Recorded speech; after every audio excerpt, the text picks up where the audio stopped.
اللهم صل على سيدنا ونبينا ومولانا محمد النبي الأمي وآله وبارك وسلم. اللهم افتح علي فتوح العارفين بحكمتك وانشر علي رحمتك وذكرني ما نسيت يا ذا الجلال والإكرام. صلى الله تعالى على خير خلقه سيدنا محمد وآله وأصحابه أجمعين برحمتك يا أرحم الراحمين. نحمده ونصلي ونسلم على حبيبه الكريم. أما بعد فأعوذ بالله من الشيطان الرجيم. بسم الله الرحمن الرحيم. أولئك عليهم صلوات من ربهم ورحمة وأولئك هم المهتدون. آمنت بالله صدق الله مولانا العظيم وصدق رسوله النبي الكريم ونحن على ذلك لمن الشاهدين والشاكرين والحمد لله رب العالمين. حضرات گرامی، جیسا کہ آپ تمامی حضرات کو معلوم ہے کہ آج کے اس یوم بامسعود میں ہم اور آپ اللہ کے ولی کے کامل اور اس کی بارگاہ کی محبوب اور برگزیدہ بندے کے دربار میں حاضر ہیں اور ان محبوبان خدا کی فہرست میں یہ وہ نام ہے جس کو سراج الاولیاء، تاج الاسفیاء، شیخ المشائخ، ولایت کے آفتاب، کرامت کے مہتاب، روحانیت کے شمس و قمر، سیدنا حضور قطب بنارس مولانا شاہ عبدالحمید قبلہ فریدی فاروقی پانی پتی مقدسہ سرہ القوی کے نام سے یاد کیا جاتا ہے. اس ذات ستودہ صفات کا عرص مقدس ہے اور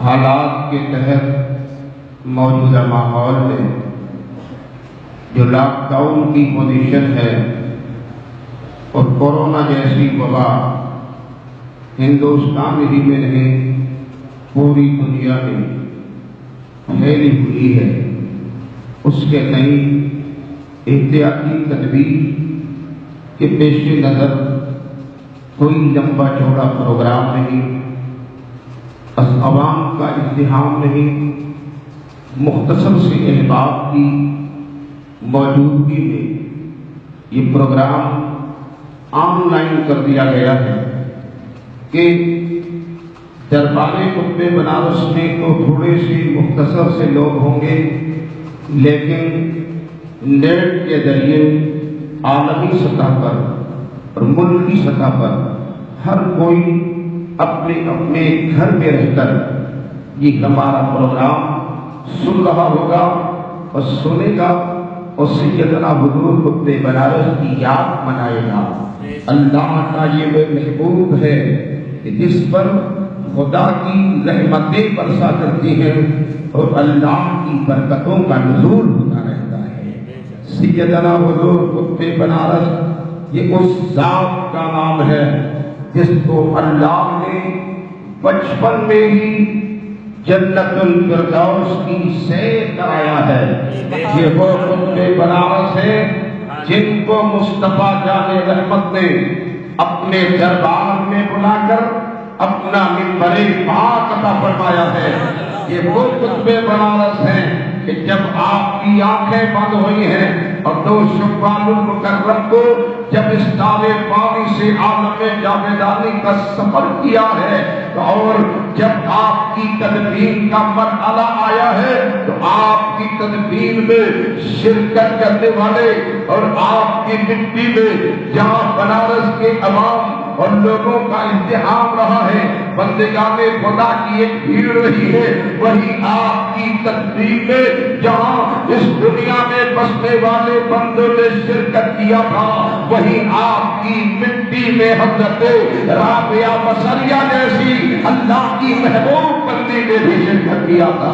رجال الخیر کی آمد ہوئی تھی۔ یہ وہ قطب بنارس ہے جس کو اللہ نے وہ ولایت کی دنیا کا میر بنایا ہے۔ یہ وہ قطب بنارس ہے جن کو اللہ نے روحانیت کے اقلیم کا شہسوار بنایا ہے۔ یہ وہ قطب بنارس ہے جس کو اللہ نے اپنی بارگاہ کا محبوب بنایا ہے۔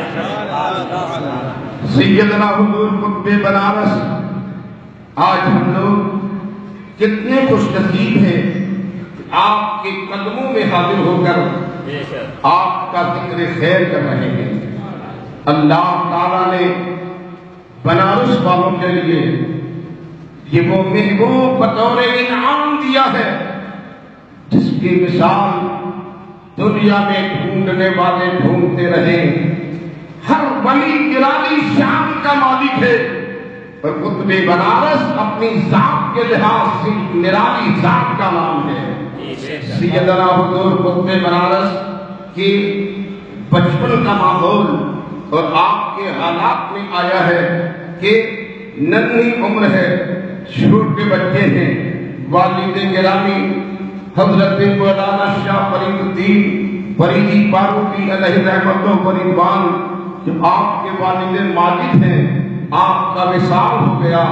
سیدنا قطب بنارس یتیمی کے ماحول میں کہ آپ کی والدہ محترمہ نے آپ کو حضرت مولانا شاہ حسین علی علیہ رحمت و رضوان کی خدمت میں پہنچایا ہے اور مولانا حسین علی رحمت اللہ علیہ کی بارگاہ میں حاضر کر کے عرض کیا ہے کہ سرکار آپ کے دربار میں یہ ایک یتیم بچہ لے کر آئی ہوں، آپ کے سایہ عاطفت میں دینا چاہتی ہوں، آپ کی صحبت میں دینا چاہتی ہوں، آپ کی غلامی میں دینا چاہتی ہوں۔ تو استاد محترم نے قبول کرتے ہوئے مسکراتے ہوئے فرمایا تھا کہ ارے یہ تو اس بچے کو لے کر آئی ہے، تو اپنی مرضی سے نہیں آئی ہے، شب میں ہی مجھے بتایا گیا تھا کہ اللہ کی طرف سے ایک انعام اور رب کی طرف سے ایک نایاب تحفہ ملنے والا ہے، یہ خدا کی عطا ہے کہ اس کی شوق کی شفقت کا انتظام اور اس کے سایہ عاقبت کا انتظام ہمارے ذمہ کیا گیا ہے۔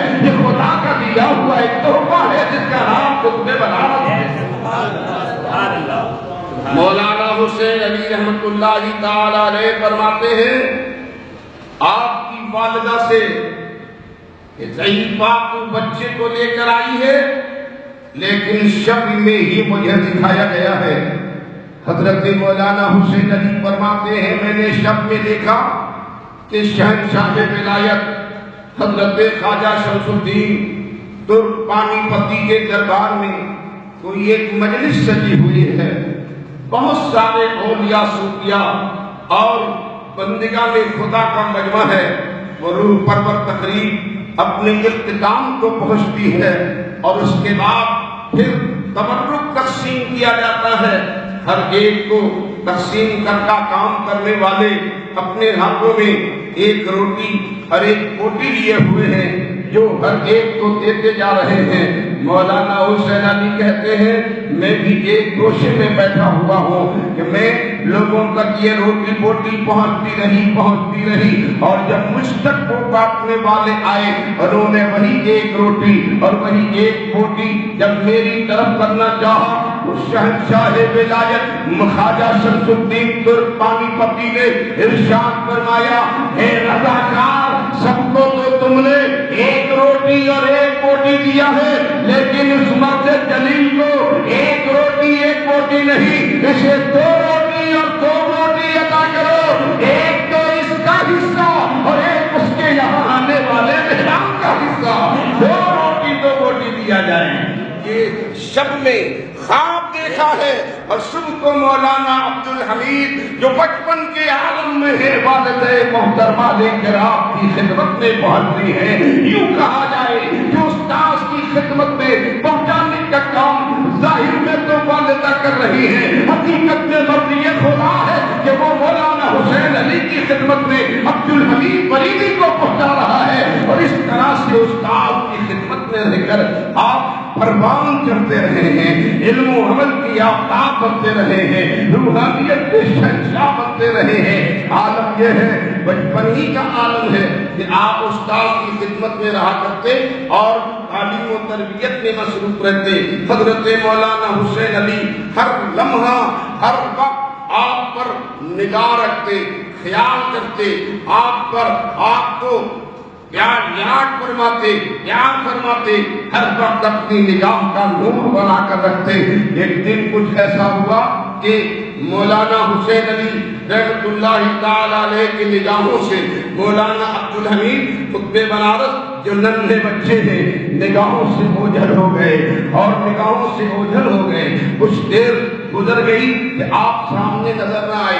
مولانا حسین علی کو خیال گزرا یہ بچہ کہاں گیا، اپنے گھر میں ادھر ادھر تلاش کرنا شروع کیا، کہیں نظر نہ آئے۔ پھر گھر سے باہر نکلے، آپ اطراف و جوانب میں گلی کوچے میں ہر طرف آپ کی تلاش جاری کر دی، کہیں بچے کا پتہ نہیں ہے۔ پھر تلاش اور جستجو کا ماحول اور وسیع کیا گیا، لوگوں کو بلایا گیا، ارے بھائی بچہ غائب ہے، کہاں گیا، ذرا تلاش کرو۔ پانی پت کے علاقے میں ننھے بچے کی تلاش کا سلسلہ جاری ہو گیا۔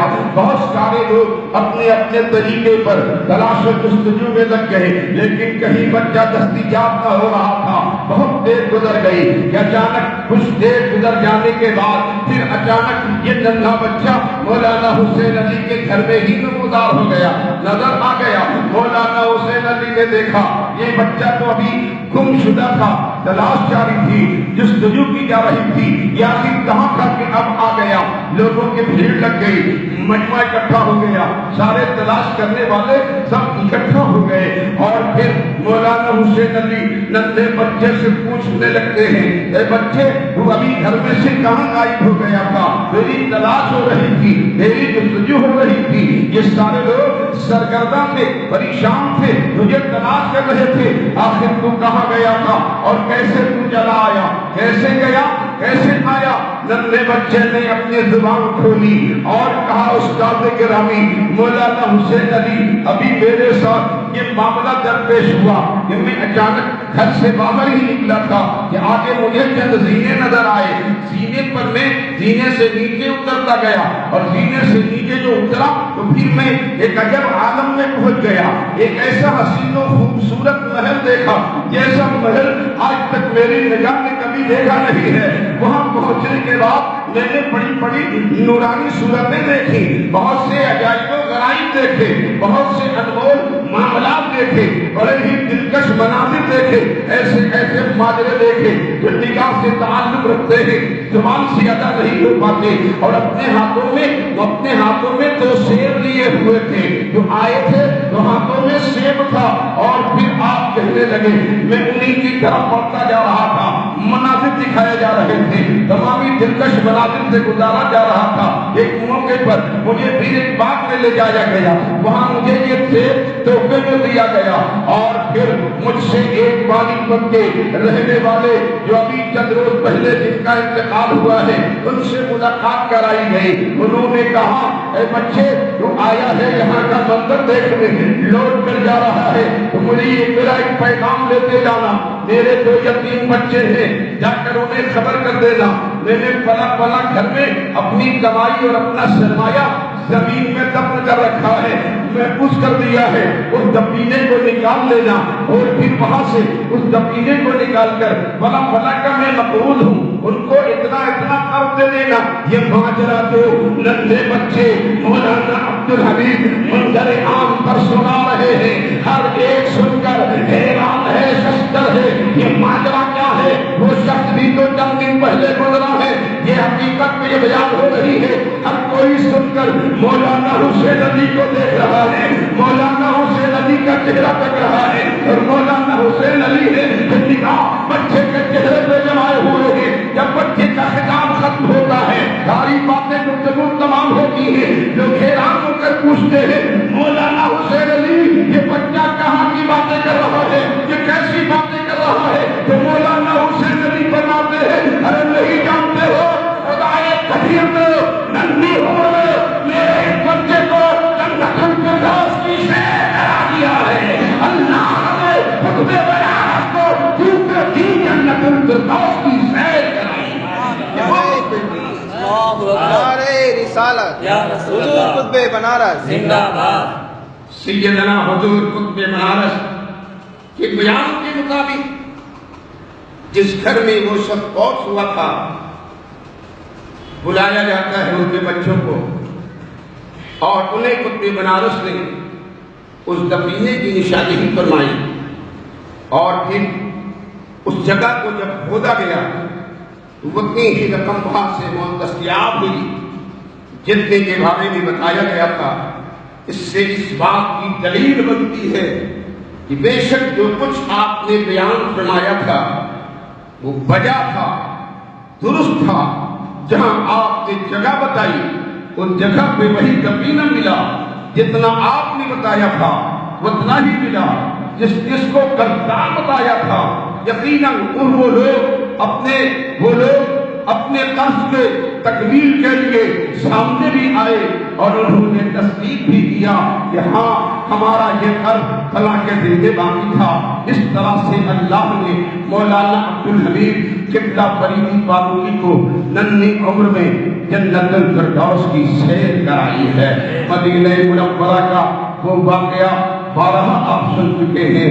حج بیت اللہ کے لیے جب آپ تشریف لے گئے تھے اور دربار رسالت میں حاضری دے رہے تھے، اللہ کے پیارے نبی کے دربار دربار میں جانے والے جب سچے دل سے جاتے ہیں اور میرے مصطفیٰ کی بارگاہ میں عقیدت بھرا سلام کر دیتے ہیں، اور نبی کو جب اپنا کوئی غلام پسند آ جاتا ہے تو میرے نبی کے انعام کا دروازہ کھل جاتا ہے، اور پھر دربار مصطفیٰ سے غلاموں کو ایسے نواز دیا جاتا ہے کہ کسی کے خیال و تصور میں نہیں آتا۔ بہت سارے اس طرح کے واقعات موجود ہیں۔ حالانکہ ایک فرقہ تو اس خیال میں اور اس گمراہی میں ہے کہ معاذ اللہ کے پیارے نبی مر گئے، مٹی میں مل گئے، معاذ اللہ کہہ لیجیے۔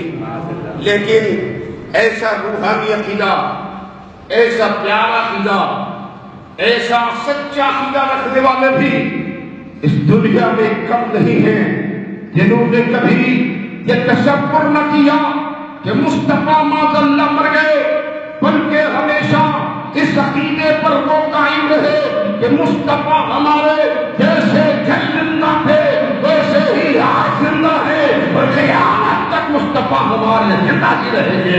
بریلی کے تاجدار امام احمد رضا مجدد اعظم سرکار اعلیٰ حضرت دریائے رحمت فیض بخش بصیرت و بشارت امام اہل سنت مجدد امام احمد رضا کہتے ہیں تو زندہ ہے واللہ، تو زندہ ہے واللہ، میرے چشمے عالم سے چھپ جانے والے نظریہ ایسا رکھنے والے بھی ہیں، لیکن جو خوش عقیدہ لوگ ہیں اور اب جب اس عقیدے کے ساتھ مصطفیٰ کے دربار میں حاضر ہوتے ہیں تو اللہ کے پیارے نبی ان کے مانگ پر ان کے سوال کو پورا کر کے اور ان کی مانگ پر تحفے عطا کر کے نبی بتا دیتے ہیں کہ بے شک تم نے جو سمجھا ہے کہ تمہارا نبی زندہ ہے تو یقین کر لو کہ بے شک تمہارا نبی زندہ ہے۔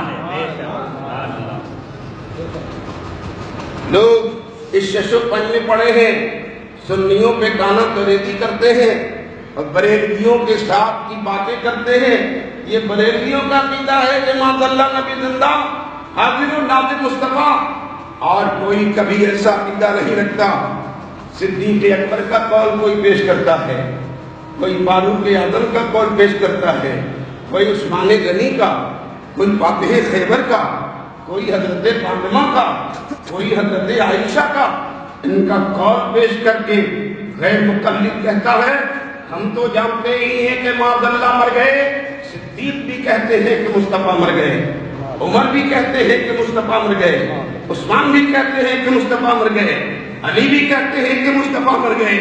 معاذ اللہ ان اسلام کی پاکیزہ تقدس معاف شخصیتوں پر اس طرح کی تانا زنی کرنے والے عقل کے اندھے، عقیدے کے گندے، انہیں پتہ ہی نہیں ہے صدیق اکبر کا عقیدہ کیا ہے۔ میرے صدیق کا عقیدہ دیکھنا ہو آؤ بارگاہ صدیقی میں، جب میرے صدیق اکبر کا وصال ہو رہا تھا، وصال ہونے سے پہلے آپ نے اصحاب کو بلایا تھا، عمر کو بلایا تھا، عثمان کو بلایا تھا، علی کو بلایا تھا، اور صدیق نے کہا تھا میرے وصال کے بعد میرے جنازے کو دربار مصطفیٰ میں پیش کرنا اور گوہر سے کہنا دفن کے لیے لایا ہوں، اجازت ہو تو دفن کیا جائے، اگر اجازت مل جائے تو گنبد خضرا میں دفن کر دینا، اجازت نہ ملے تو جنت البقیع میں دفن کر دینا۔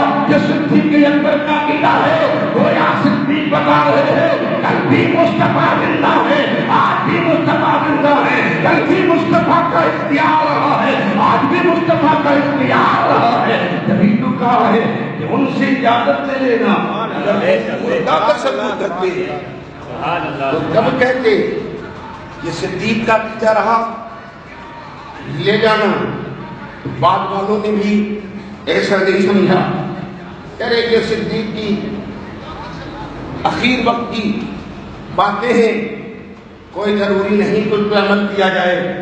انہوں نے سوچ لیا ہوگا معاذ اللہ وہ کہاں سے زندہ ہے، وہ کہاں سے جواب دیں گے، ایسا کسی نے تصور بھی نہیں کیا، بلکہ تاریخ میں آتا ہے جناب صدیق اکبر خلیفہ اول مصطفیٰ کے یار غار، رازدار مصطفیٰ، رفیق مصطفیٰ، نبی کے سچے جانثار صدیق کے بابا پاکا جب وصال ہو گیا تو ان کی وصیت کے مطابق ان کے جنازے کو دربار مصطفیٰ میں پیش کیا گیا، اور ان سارے اصحاب نے وہی جملہ پیش کیا دربار رسالت میں جس کا جناب صدیق نے کہا تھا، اور جب پیش کیا نبی آپ کی بارگاہ میں آپ کے رفیق صدیق کو لے کر آیا ہوں، آپ کی اجازت درکار ہے،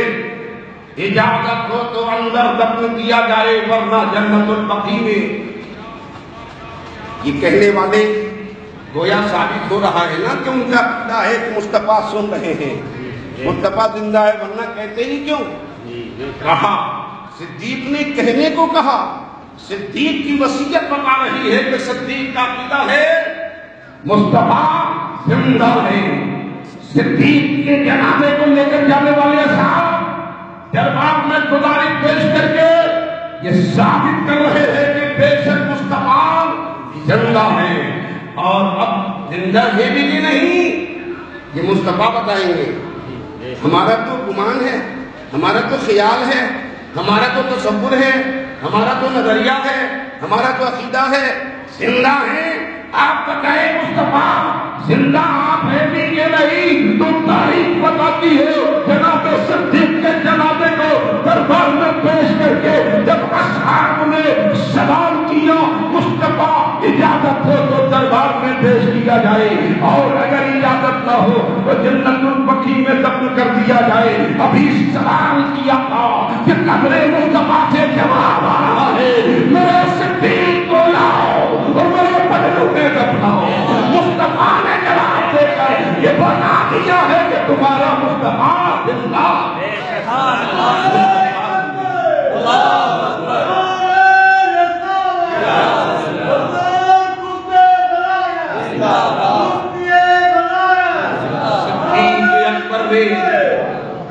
عقیدہ نظر میں آ گیا نا، مصطفیٰ ہمارے زندہ ہیں، سب بولیے زندہ ہیں۔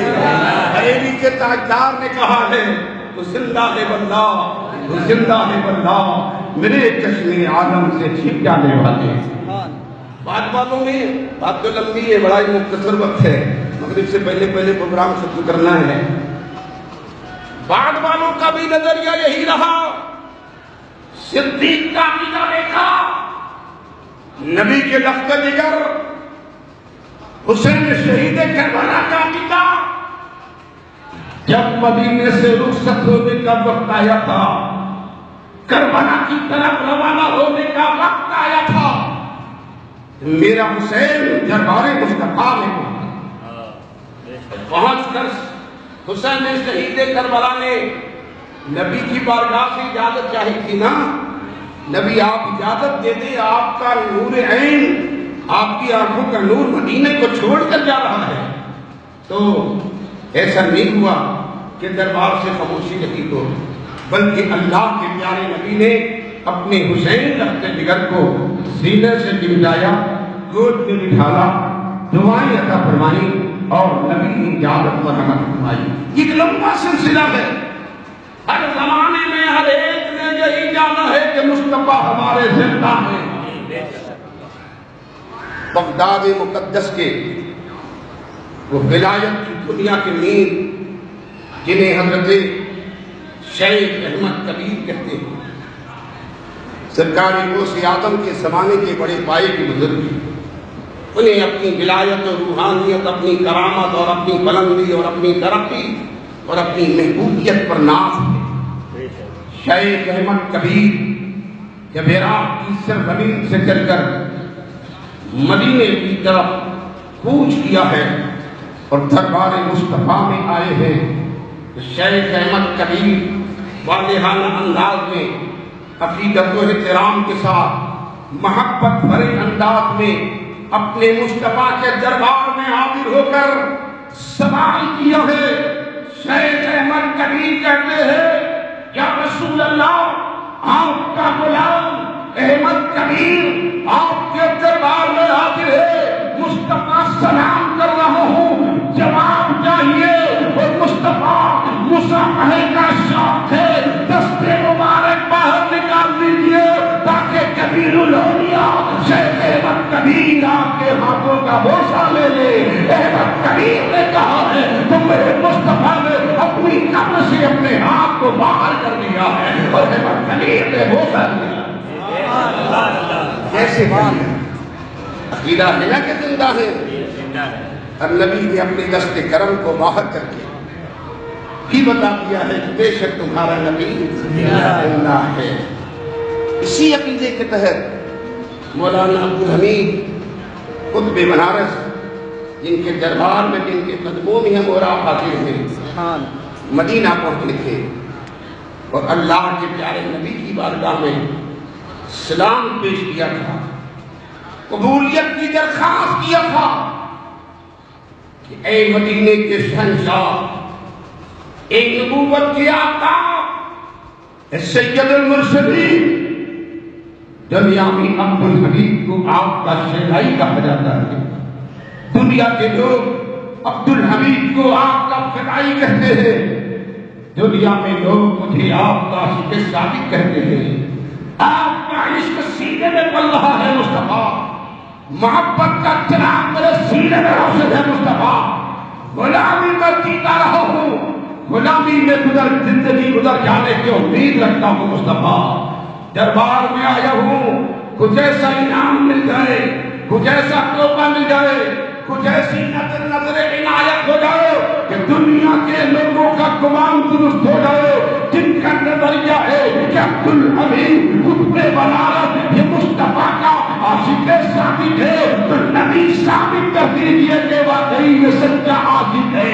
دربار میں عبدالحمید نے استغاثہ پیش کیا ہے، مصطفیٰ کے دربار میں عطا کا دروازہ کھلا ہوا ہے، آنے والے آتے ہیں اور اپنی مانگیں اڑانے لے کر جاتے ہیں۔ استاد زمن نے کہا ہے میرے مصطفیٰ کے دینے کا انداز جدا ہے، میرے مصطفیٰ کے دینے کا انداز نرالا ہے، دینے والے تو بہت ہیں لیکن مصطفیٰ کے دینے کا انداز یہ ہے۔ استاد زمن کہتے ہیں میرے نبی ایسے دیتے ہیں کہ آقا ہے فقیروں پہ انہیں پیار کو جیسا خود عید دے اور خود کہے منتا کا بھلا. ایسے نبی دیتے ہیں. عبدالحمید پانی پتی نے درخواست کر دیا نبی کی بارگاہ سے محرومی کب ہوگی؟ غلامی میں قبول ہو چکے ہیں. کرم مصطفیٰ کا سایہ فگن ہے. دربار میں گزارش پیش کیا, فریاد پیش کیا اور ممبر محراب النبی ممبر نبی سے قریب آپ کھڑے ہو کر مسجد نبوی شریف میں خطاب فرمانے لگے. وہاں کے ظاہرین حاضرین کے سامنے اپنے مصطفیٰ کے فضائل اور نبی کے برکات کا بیان کرنے لگے. بعد نماز ظہر آج آپ نے کچھ دیر خطاب کیا, قیام گاہ میں چلے گئے. دوسرے روز پھر وقت مقررہ پر آئے, دربار رسالت میں حاضری دی, منبر نبوی کے قریب بھی خطاب فرمایا, چلے گئے. تیسرے روز پھر آئے اور خطاب فرمانے لگے. یہ تیسرا دن تھا, آپ خطاب میں مشغول ہیں, نبی کے فضائل و کمالات کا بیان فرما رہے ہیں. یقیناً اپنے دل سے پوچھے وہ عاشق جس کے سینوں میں عشق جمع ہو اور مرکز عشق نگاہوں کے سامنے, حقیقت کا مرکز نگاہوں کے سامنے ہو, اس وقت دل کے دنیا کی حالت کیا ہوتی ہے. یہ وہ عاشق صادق تھے, ہندوستان میں تصور میں نبی کو یاد کرتے تھے, اور آج قسمت نے یاوری کی ہے کہ دربار مصطفیٰ میں پہنچے. نبی کے فضائلوں کے کمالات کا بیان ہی فرما رہے تھے کہ دربار رسالت کے خادم آ گئے اور انہوں نے کہا کیا آپ کا نام عبدالحمید ہے؟ بولے فقیر کو عبدالحمید کہتے ہیں. کیا آپ ہندوستان سے آئے ہو؟ عرض کیا کہ ہمیں ہندوستان سے آیا ہوں. آنے والے خادم نے کہا آپ قسمت کے دھنی ہو عبدالحمید, آپ ایسے قسمت کے بلند ہو کہ آپ کے طفیل آپ کے نبی کا ہم سب کو دیدار ہو گیا ہے. تمنا تھی بہت دنوں سے کہ نبی کا چہرہ دیکھیں, لیکن آج دکھایا جا رہا ہے تو عبدالحمید تمہارے حق میں دکھایا جا رہا ہے. وہ لوگ حیران ہو گیا اور انہوں نے کہا نبی تمہارے صدقے میں نبی نے اپنا دیدار کرا دیا ہے, اور یہ عبدالحمید تمہیں نبی نے ایک تحفہ دیا ہے, ایک انعام دیا ہے. یہ سنتے ہی تو مولانا عبدالحمید کے دل کی دنیا بدلنے لگی, سر قطار رونے لگی, آنکھیں روا ہو گئیں, ندامت کے آنسو برس پڑے. مصطفیٰ کی ادا پر دیوانہ باہر ہو گئے عبدالحمید, اور پھر آنکھیں نمدیدہ نیکی کر لیں. آنے والے خادم نے کہا شب میں مصطفیٰ تشریف لائے اور نبی نے ارشاد فرمایا ہے میرے عبدالحمید سے کہہ دو وہ میرے منبر پر بیٹھ کر خطاب کریں. یہ خطبے بنارس کی. سبحان اللہ. خادم نے کہا نبی نے کہا ہے تم منبر پر بیٹھ کر خطاب کرو. یہ شرافت کب دی جاتی ہے, انعام کب دیا جاتا ہے, عزت کب بڑھائی جاتی ہے جب اس کی ادائیں پسند ہوں, اس کا کردار پسند ہو, اس کے اعمال پسند ہو, اس کی تقریر پسند ہو, اس کی گفتگو پسند ہو, اس کا کلام پسند ہو. ایک منبر نبوی عطا ہو کر مصطفیٰ نے بتا دیا عبدالحمید کا کردار, عبدالحمید کے اعمال, عبدالحمید کی ادائیں, عبدالحمید کی زندگی کا کرنے عمل سب مجھے پسند ہے. میرا محبوب ہے جس کو میں نے انعام میں اپنا منبر دے دیا. یہ خطبہ بنارس اس شخصیت اور استاد کا نام ہے. رات آج جمعہ اسی اللہ کے محبوب کے دربار میں حاضر ہیں اور اپنی عقیدت ہم فدائی یہ کہہ رہے ہیں خطبہ بنارس آپ کے دربار میں حاضر ہو کر ہم فدائی یہ کہنا چاہیں گے آپ مدینہ سے قریب ہو, مصطفیٰ کی بارگاہ میں ہم سب کی فریاد پہنچا دیجیے. ان کے ہندوستان میں انقلاب آیا ہے, مسلمانوں کی جب سے ہمیں رہائی عطا ہو جائے انشاءاللہ حضور قطب بنارس کا یہ عرس مقدس ہے. ہم جو بھی دعا کریں گے یقیناً ہماری دعائیں قبول ہوں گی. وقت مختصر ہے, بات لمبی نہیں کرنا ہے. مغرب سے پہلے پروگرام ختم ہونا چاہیے. اللہ تعالیٰ کی بارگاہ میں دعا کیجیے پروردگار عالم سیدنا حضور قطب بنارس کے اس عرس مقدس کے موقع پر ہم جملہ حاضرین کی حاضری قبول فرما. قطب بنارس کے اس کی تقریبات کو قبول فرما. ہم سب کو اولیاء کرام کا شہدائی بنا, ان کا دیوانہ من والا بنا, ان کے عقیدے پر ہم سب کو قائم و دائم فرما. وآخر دعوانا الحمدللہ رب العالمین.